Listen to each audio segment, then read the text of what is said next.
We're in the midst of the 10th year of a fairly long M&A cycle, and PE investing has been pretty robust throughout the cycle. In fact, in 2018, we're now seeing an increase again in terms of PE deal values. What are you seeing in terms of some of the key themes or trends with respect to PE investing? If you're a holder of quality assets currently, you have a lot of optionality. And what I mean by that is you have a robust IPO market. You have a lot of capital, a lot of new funds being raised, 1.5 trillion of dry powder, looking to do deals, new entrants into the market. So I think being a seller is a really good place to be right now and be very attractive.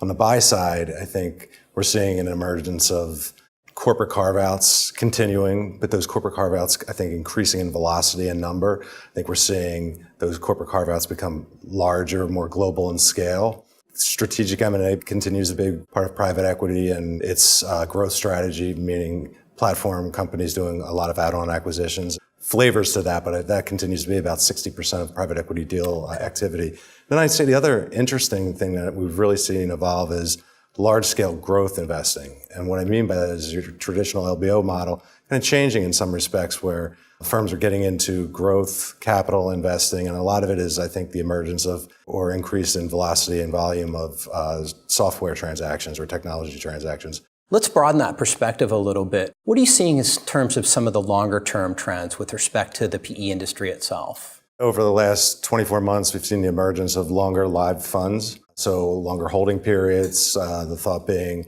able to accumulate assets, execute value creation plans, or execute a thesis that may be longer than your traditional private equity hold period. You're also seeing an emergence of a number of large-scale global players that can deploy capital pretty much anywhere across the globe, take advantage of special situations, dislocation in a particular geography or market. And I think you're also seeing the entrance of this sovereign investment funds and international pension funds that are coming in as co-investors. So rather than traditional co-invest vehicles coming in as a partner, so them building up, in some cases, their own investment teams. Let's turn to another area of complexity in terms of the overall M&A environment, and that's the regulatory environment. What are you seeing in terms of some of the key areas of the regulatory environment that are most affecting the PE investment community? As a result of regulatory demands, there's going to be involuntary asset disposals because of these mega transactions. Also, I think that there's a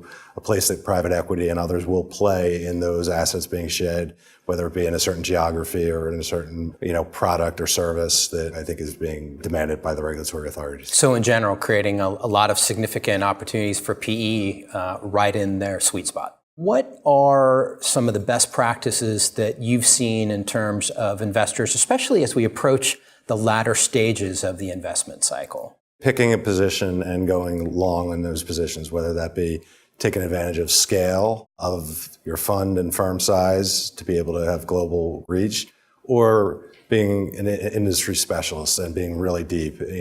Take technology or software, for example, being better and deeper in that allows you to get ahead of the game. Because what we are seeing is valuations being high, competition extremely tough, the need for speed or the need to execute quickly on a transaction, in some cases with limited diligence, is imperatives. The one thing I think people learned from 2007, 2008 and the overall downturn was a lot of people did deals for the sake of doing deals and scale and went into those because financing was abundant at the time, which it is now. But, I think what people learned that through that cycle, the assets that emerged and were ultimately good investments, maybe just have taken a little bit more time to harvest, were ones where there was a sound business, a sound management team, and there was a true value creation plan. So pull out your crystal ball, Andy. Where do you see the M&A environment going for the rest of 2018 as well into 2019? Sure. Well, we have a lot of capital now being, available to be deployed. I think we're going to see a lot of activity. I think the underlying economic fundamentals are sound, strong. Interest rates, relatively speaking, are low, so the debt markets are favorable. So I would say next 12, 18 months, we see a very positive environment.